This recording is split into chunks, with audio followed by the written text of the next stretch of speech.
আজিও 126 জন বিধায়কৰ ভিতৰত হিমন্ত বিশ্ব শৰ্মাৰ চকুত হৈ কথা ক'ব পৰা সেই বিধায়কজন কিন্তু আপোনালোকৰ এই শিৱসাগৰৰে অখিল গগৈ। ইমানবিলাক বিধায়ক থকাৰ পিছতো ঠিক একেধৰণে মই কম যে এতিয়াও ক্ৰীড়াৰ ক্ষেত্ৰত, সাংস্কৃতিক ক্ষেত্ৰত, সামাজিক ক্ষেত্ৰত অনন্য প্ৰতিভাৰ অধিকাৰী আছে এই আহোম জনগোষ্ঠীটোৰ। অসমৰ বুকুৱেদি যেতিয়ালৈকে ব্ৰহ্মপুত্ৰৰ পানী বৈ থাকিব, ভাৰতৰ ভূখণ্ডত এই অসম নামৰ জাতিটো যেতিয়ালৈকে জীয়াই থাকিব, তেতিয়ালৈকে এটা নাম সোণালী আখৰে লিপিবদ্ধ হৈ থাকিব, কি যে প্ৰথমগৰাকী অলিম্পিক বিজয়ী কোন? লাভলীনা বৰগোহাঁই, এগৰাকী উদীয়মান অসম সন্তান। আজি দ্ৰুততম দৌৰবিদ হিচাপে ভাৰতৰ নক্ষত্ৰ হিচাপে উজলি উঠা আন এজন সুযোগ্য ভাৰতীয় সন্তান, অসম সন্তান নহয়, তেওঁ কোন? আহোম জনগোষ্ঠীৰে অম্লান বৰগোহাঁই। মই মোৰ দায়িত্বটো মুক্তি পাম। প্ৰথম কথা যে আজিৰ পৰা 34 বছৰৰ পূৰ্বে 1988 চনত যিকেইজন আহোম জনগোষ্ঠীৰ মহান মনীষীয়ে এই সদৌ তাই আহোম ছাত্ৰ সন্থা জন্ম দিছিল, প্ৰতিষ্ঠা কৰাৰ সপোন দেখিছিল, প্ৰতিষ্ঠাপক সম্পাদক ইয়াতেই আছে। তেখেতৰ পৰা আৰম্ভ কৰি প্ৰতিষ্ঠাপক সভাপতি প্ৰমোদ বৰুৱালৈকে মই সকলো সেই সময়ৰ নেতৃত্বক অন্তৰৰ পৰা শ্ৰদ্ধা জনাইছোঁ আৰু মই তেখেতসকলক চেলুট জনাইছোঁ এই কাৰণেই যে অসমৰ বিভিন্ন জাতি জনগোষ্ঠীৰে ভৰপূৰ এই ক্ষুদ্ৰ অসমখনত একেবাৰে শেষত গঠন হোৱা জনগোষ্ঠীয় ছাত্ৰ সংগঠনটোৱে আছিল এই টাই আহোম ছাত্ৰ সন্থা। তাৰ পূৰ্বে সকলোবিলাক ছাত্ৰ সংগঠন অসমৰ বুকুত আজি যিবিলাকৰ এটা সুকীয়া অস্তিত্ব আছে, যাৰ আধিপত্য আছে, সকলোবিলাক তেতিয়াই তেওঁলোকে গঠন কৰিছিল। কি বড়ো ছাত্ৰ সন্থাৰ কথাই কওঁ, কি আমি TMPKৰ কথাই কওঁ, কি চাহ জনগোষ্ঠীৰ ছাত্ৰ সন্থাৰ কথাই কওঁ, আনকি শৰণীয়া কছাৰী ছাত্ৰ সন্থালৈকে সকলোবিলাক ছাত্ৰ সন্থা তেতিয়া গঠন হৈছিল। কিন্তু 600 বছৰ ৰাজত্ব কৰা যিটো জনগোষ্ঠীৰ অসমীয়া সমাজ জীৱনত এটা সুকীয়া আধিপত্য আছে, সেই জনগোষ্ঠীটোৰেই এটা সুকীয়া ছাত্ৰ সংগঠন যে লাগে বা জন্ম দিয়াৰ প্ৰয়োজন, তেতিয়ালৈকে হয়তো এই জনগোষ্ঠীটোৰ মানুহখিনিয়ে কিবা কাৰণত ভাবিও হয়তো গঠন কৰা নাছিল। যাৰ কাৰণে 1988 চনতহে এই আহোম জনগোষ্ঠীৰ ছাত্ৰ সংগঠনটোৰ তেওঁলোকে জন্ম দিছিল। আৰু লক্ষ্যৰ উদ্দেশ্য কি আছিল? এখন বৃহত্তৰ অসম চুকাফাই যেনেকৈ গঠন কৰিছিল, এইমাত্ৰ পবিত্ৰ মাৰ্ঘেৰিটা ডাঙৰীয়াই যিকেইটা কথা কৈ গৈছে যে চুকাফাত আৰম্ভ হৈ শেষ হয় লাচিতত, ময়ো তেখেতৰ লগত একমত। মই এই কথাটো বহুতবাৰ আপোনালোকৰ বিভিন্ন সভা সমিতিত মই কৈছোঁ, এই শিৱসাগৰৰ বৰ্ডিং খেলপথাৰতো মই কৈছোঁ, ধেমাজিতো কৈছোঁ, তিনিচুকীয়াতো কৈছোঁ, ডিব্ৰুগড়তো কৈছোঁ, লখিমপুৰতো কৈছোঁ, গুৱাহাটীতো কৈছোঁ, বিভিন্ন মঞ্চত মই কৈছোঁ। আজিও মই বিশ্বাস কৰোঁ এই যে 600 বছৰ ৰাজত্ব কৰা এই জাতিটো আজিও অসমৰ সমাজ জীৱনত অকল যে সেই তেতিয়াই তেওঁলোকে আধিপত্য বিস্তাৰ কৰিছিল তেনেকুৱা নহয়। মই বিশ্বাস কৰোঁ যে আজিও অসমৰ সমাজ জীৱনত, অসমৰ সাহিত্যৰ ক্ষেত্ৰত, অসমৰ বৌদ্ধিক ক্ষেত্ৰত, অসমৰ ৰাজনৈতিক ক্ষেত্ৰত, অসমৰ ক্ৰীড়াৰ ক্ষেত্ৰত সকলোতে এই আহোম জনগোষ্ঠীৰ এটা সুকীয়া আধিপত্য অটুট আছে। আমি যদি চাওঁ তেনেহ'লে দেখিম যে ৰাজনৈতিক ক্ষেত্ৰত যেনেকৈ তৰুণ গগৈ ডাঙৰীয়াই সৰ্বাধিক সময়ৰ অসমৰ মুখ্যমন্ত্ৰীৰ আসন অলংকৃত কৰা অভিলেখ সৃষ্টি কৰি থৈ গৈছে, তেনেকৈ অসমৰ প্ৰথমখন বিশ্ববিদ্যালয়ৰ প্ৰথমগৰাকী উপাচাৰ্য এই জনগোষ্ঠীটোৰেই কৃষ্ণকান্ত সন্দিকৈয়ে শুৱনি কৰিছিল। ঠিক একেধৰণে অসম সাহিত্য সভাৰ প্ৰথমগৰাকী সভাপতি পদ্মনাথ গোহাঁই বৰুৱাও এই জনগোষ্ঠীটোৰেই অন্যতম উত্তৰসূৰী আছিল। ঠিক একেধৰণে এতিয়াও সৌ সিদিনাখনলৈকে অসমৰ বৌদ্ধিক জগতত এটা সুকীয়া আসন অধিকাৰ কৰি অসমৰ সংবাদ আৰু সাহিত্যৰ ক্ষেত্ৰখনক এটা সুকীয়া মাত্ৰা প্ৰদান কৰা মোৰ যিগৰাকী আদৰ্শ ব্যক্তি, যাক মই দ্বিতীয় দেউতা বুলি গণ্য কৰোঁ, হোমেন বৰগোহাঁই ছাৰ। অসমত একমাত্ৰ ব্যক্তি যি 54 বছৰ ধাৰাবাহিকভাৱে সংবাদ জগতৰ সম্পাদকৰ দায়িত্ব তেওঁ বহন কৰিছিল আৰু অসমৰ বৌদ্ধিক জগতৰ অন্যতম ভোটা তৰা হিচাপে উজলি আছিল। কোনো অসমীয়া নাই ইমান দীঘলীয়া সময়, ইমানকেইখন কাকত প্ৰতিষ্ঠা কৰি, ইমানকেইখিনি সাহিত্য সাধনা কৰি অনেক নতুন সাহিত্যিক সৃষ্টি কৰিছিল। তেওঁ সমান কোনো দ্বিতীয় এজন সাহিত্যিক এতিয়ালৈকে ওলোৱা নাই। যেনেকৈ পদ্মনাথ গোহাঁই বৰুৱা অনন্য, ঠিক একেধৰণে হোমেন বৰগোহাঁইও আজিও সুকীয়া আসনত। কোনোবাই ৰাজনৈতিক আদৰ্শত তেখেতৰ লগত পাৰ্থক্য হ'ব পাৰে, মত পাৰ্থক্য থাকিব পাৰে। মই ভাবোঁ আজিও যে অসমখনৰ এজন অঘোষিত অভিভাৱকৰ দায়িত্ব পালন কৰি আছে সেইজন হৈছে ডক্টৰ হীৰেন গোহাঁই। সেইজনো হৈছে এই আহোম জনগোষ্ঠীৰ অন্যতম এগৰাকী পণ্ডিত, যিজন পণ্ডিতৰ অনবদ্য অৱদান তেওঁৰ ৰাজনৈতিক দৰ্শনটোৰ লগত পবিত্ৰ মাৰ্ঘৰিটা ডাঙৰীয়া আছে, যোগেন মোহন ডাঙৰীয়া আছে, বা আন কোনোবা কংগ্ৰেছ, ৰাইজৰ দল, অসম জাতীয় পৰিষদ, অগপ এনেকুৱা ৰাজনৈতিক নেতাবিলাকৰ মতাদৰ্শৰ পাৰ্থক্য থাকিব পাৰে, কিন্তু যিটো বৌদ্ধিক আধিপত্য কেম্ব্ৰিজৰ পৰা ডক্টৰেট ডিগ্ৰী লোৱা এই মিল্টনক লৈ যিখিনি তেখেতে তেতিয়াই পেৰাডাইজ লজক লৈ তেওঁ যিখিনি চিন্তা আৰু চেতনা বিশ্বৰ অন্যতম চোকা সমালোচকৰ দৃষ্টিত তেতিয়াই হীৰেন গোহাঁই উজলি উঠিছিল, এজন অসমীয়া বুলি নহয়, এজন ভাৰতীয় হিচাপে।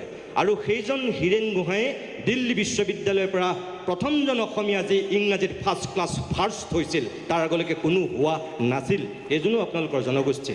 ঠিক একেধৰণে এতিয়াও মই যদি কওঁ কেন্দ্ৰীয় মন্ত্ৰীসভাত সৰ্বানন্দ সোণোৱালক বাদ দি এই পবিত্ৰ মাৰ্ঘেৰিটা যেনেকৈ আপোনালোকৰ আহোম জনগোষ্ঠীৰ, তেনেকৈ কিন্তু বিৰোধী সংসদত কপাবৰ কাৰণে নৰেন্দ্ৰ মোদীৰ চকুত হৈ কথা ক'ব পৰাকৈ গৌৰৱ গগৈৰো আন এজন আপোনালোকৰ সুযোগ্য সন্তান। আজি ঠিক একেধৰণে অসম বিধানসভাত যেনেকৈ তৰুণ গগৈ ৰেকৰ্ড কৰি থৈ গৈছিল, আজিও 126জন বিধায়কৰ ভিতৰত হিমন্ত বিশ্ব শৰ্মাৰ চকুত হৈ কথা ক'ব পৰা সেই বিধায়কজন কিন্তু আপোনালোকৰ এই শিৱসাগৰৰে অখিল গগৈ। ইমানবিলাক আজিও 126জন বিধায়কৰ ভিতৰত হিমন্ত বিশ্ব শৰ্মাৰ চকুত হৈ কথা ক'ব পৰা সেই বিধায়কজন কিন্তু আপোনালোকৰ এই শিৱসাগৰৰে অখিল গগৈ। ইমানবিলাক বিধায়ক থকাৰ পিছতো ঠিক একেধৰণে মই ক'ম যে এতিয়াও ক্ৰীড়াৰ ক্ষেত্ৰত, সাংস্কৃতিক ক্ষেত্ৰত, সামাজিক ক্ষেত্ৰত অনন্য প্ৰতিভাৰ অধিকাৰী আছে এই আহোম জনগোষ্ঠীটোৰ। অসমৰ বুকুৱেদি যেতিয়ালৈকে ব্ৰহ্মপুত্ৰৰ পানী বৈ থাকিব, ভাৰতৰ ভূখণ্ডত এই অসম নামৰ জাতিটো যেতিয়ালৈকে জীয়াই থাকিব, তেতিয়ালৈকে এটা নাম সোণালী আখৰে লিপিবদ্ধ হৈ থাকিব, কি যে প্ৰথমগৰাকী অলিম্পিক বিজয়ী কোন? লাভলীনা বৰগোহাঁই, এগৰাকী উদীয়মান অসম সন্তান। আজি দ্ৰুততম দৌৰবিদ হিচাপে ভাৰতৰ নক্ষত্ৰ হিচাপে উজলি উঠা আন এজন সুযোগ্য ভাৰতীয় সন্তান, অসম সন্তান নহয়, তেওঁ কোন? আহোম জনগোষ্ঠীৰ অম্লান বৰগোহাঁই। এনেকৈ এতিয়াও এই জনগোষ্ঠীটোৰ বহুত প্ৰতিভা আছে। ভীমকান্ত বৰুৱাগোহাঁইৰ পৰা আৰম্ভ কৰি ডম্বৰুধৰ গগৈলৈকে, লীলাধৰ গগৈৰ পৰা আৰম্ভ কৰি এতিয়াও প্ৰেমথী গোহাঁই বৰুৱালৈকে আৰম্ভ কৰি অনেক সাহিত্যিকে এতিয়াও অসমৰ সাহিত্য জগতখন সমৃদ্ধিশালী কৰি আছে। মই বহুতৰ নাম ল'ব পাৰোঁ, মোৰ মুখৰ আগত যাৰ এই মুহূৰ্তত নাম আহিছে মই তেওঁহে লৈছোঁ। ৰাজদীপ পাইলুং বৰুৱা, অসমৰ টেলিভিছনৰ অন্যতম এজন এতিয়া জ্যেষ্ঠ সাংবাদিক। আপোনালোকৰ এই যে সকলো ক্ষেত্ৰত ক্ৰীড়া, ৰাজনীতি, সমাজ, সংস্কৃতি সকলোতে যে এই এটা দপদপাই আছে, এই যে বিপিন চাউদাঙৰ পৰা এই যে আচুৰ্য বৰপাত্ৰলৈকে এই যে সকলো মানুহখিনি এই জনগোষ্ঠীটোৰ ক'ত নাই তাৰমানে এই আহোম জনগোষ্ঠীৰ মানুহৰ আধিপত্য। মই ভাবোঁ যে উঠি অহা প্ৰজন্মক এই প্ৰতিষ্ঠা দিৱসত আপোনালোকে এই কথাবিলাকো তেওঁলোকৰ মাজত বিলাই দিয়ক। উঠি অহা প্ৰজন্মক এই কাৰণেই বিলাই দিয়ক যে মই বিশ্বাস কৰোঁ যে পৃথিৱীৰ বুকুত এটা জাতি যদি জাতি হিচাপে জীয়াই থাকিব লাগে, সেই জাতিটোৰ তিনিটা উপাদান সদায় থাকিব লাগিবই। য'তেই নাথাকক, যিমানেই তেওঁলোক সংখ্যাৰ ফালৰ পৰা বৃহৎ নহওক কিয়, যদি সেই তিনিটা উপাদান ক'ৰবাত ঘূণে ধৰে, সেই জাতিটো পৃথিৱীৰ বুকুত জাতি হিচাপে জীয়াই থকাটো বৰ কঠিন। 1 ভাষা, 2 নিজস্ব সংস্কৃতি, আৰু 3 এক উচ্চমানৰ সাহিত্য। এই তিনিটা উপাদান অবিহনে এটা পৃথিৱীৰ বুকুত জাতি কেতিয়াও জাতি হিচাপে জীয়াই থাকিব নোৱাৰে। এটা সময়ত সংস্কৃত ভাষা আছিল গোটেই ভাৰতবৰ্ষৰ যদি আধিপত্য বিস্তাৰ কৰা। এই অসম ভূখণ্ডটো সংস্কৃততেই সাহিত্য চৰ্চা কৰিছিল। তাৰপিছত সংস্কৃতৰ পিছত কোনটো ভাষাই আধিপত্য লাভ কৰিছিল? এই আহোম জনগোষ্ঠীৰ অন্যতম টাই ভাষা আছিল শক্তিশালী ভাষা। এতিয়া না সংস্কৃত আছে, না আজি টাই ভাষা আছে। শংকৰদেৱৰ আগত আমি যদি চাওঁ আৰু শংকৰদেৱৰ পিছত আমি যদি চাওঁ, এই দুয়োটা ভাষাৰ এতিয়া বিপৰ্যয়। কিন্তু যিটো আজি অসমীয়া ভাষা, এই ভাষাটো অকল আমাৰ মুখেৰে কৈ থাকিলেই জীয়াই থাকিব নেকি? উন্নতমানৰ সাহিত্য সৃষ্টি হ'ব লাগিব। অৰ্থাৎ এই আহোম জনগোষ্ঠীটোৰ টাই ভাষা, টাই সংস্কৃতিৰ পৰা আৰম্ভ কৰি অসমীয়া সমাজ জীৱনত যিটো আধিপত্য, সেইটো অটুট ৰাখিবৰ কাৰণে এনেধৰণৰ এনেধৰণৰ কিছু বৌদ্ধিক চেতনা সমৃদ্ধ কাম আপোনালোকে কৰিব লাগিব, আৰু যিটো হয়তো এই টাই আহোম ছাত্ৰ সন্থাই কৰি আহিছে। ইয়াত কি লিখা আছে মই একো নাজানো। মই এটাই শেষত আশা কৰিম যে বৌদ্ধিক চেতনা সমৃদ্ধ কৰিব পৰাকৈ, মানুহক মানুহ কৰি ৰাখিব পৰাকৈ, সমাজ এখনক সমাজ কৰি ৰাখিব পৰাকৈ যিখিনি ইয়াত লিখা প্ৰকাশ হৈছে, কবিতা, গল্প বা নিবন্ধ, বিভিন্ন ধৰণৰ ভিন্ন ধৰ্মী ৰচনা, এই সকলোৱে আপোনালোকৰ মন আৰু মগজুক আহ্লাদিত কৰক, চিন্তাৰ খোৰাক যোগাওক। মই আশা কৰিম এই 315 পৃষ্ঠাতকৈও বেছি এখন মাত্ৰ স্মৰণিকা নহয়, আপোনালোকে সদায় মনত ৰাখিব। ইয়াত থকা যোগেন মোহন, পবিত্ৰ মাৰ্ঘেৰিটা, বসন্ত গগৈৰ পৰা আৰম্ভ কৰি ৰাজদীপ পাইলুং বৰুৱালৈকে সকলোবিলাক এদিন মৰি ভূত হ'ব, তেওঁলোকৰ হাড়ত দুবৰি গজিব। আপোনালোকবিলাকেও ইয়াতো কোনোবা এদিন গুচি যাব, কিন্তু আপোনালোকৰ ঘৰবিলাকত, এখেতসকলৰ ঘৰবিলাকত কি থাকি যাব? এইখন কেতিয়াও নমৰে, এইখন সদায় থাকি যাব। এইখন এখন সময়ৰ দলিল।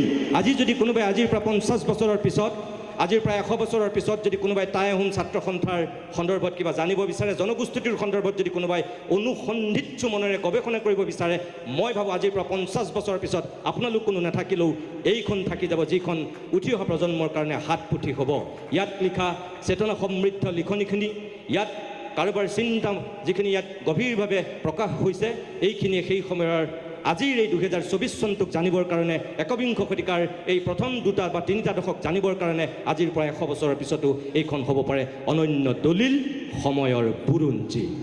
আনুষ্ঠানিকভাৱে মই সম্পাদক এনামুদ্দিন আহমেদ ডাঙৰীয়াক অভিনন্দন জনাইছোঁ, আৰু আশা কৰিছোঁ যিখিনি কষ্ট, শ্ৰম, ত্যাগ স্বীকাৰ কৰি ইতিহাসে পৰশা ৰংপুৰ আজি প্ৰকাশ কৰা হৈছে, আপুনি সফল হওক। আৰু আপোনালোক সকলোকে পুনৰবাৰ বহুত বহুত ধন্যবাদ আৰু অভিনন্দন জনাই আনুষ্ঠানিকভাৱে ইতিহাসে পৰশা ৰংপুৰ উন্মোচন কৰা বুলি ঘোষণা কৰি মই মোৰ দুআষাৰ সামৰণি মাৰিছোঁ। নমস্কাৰ।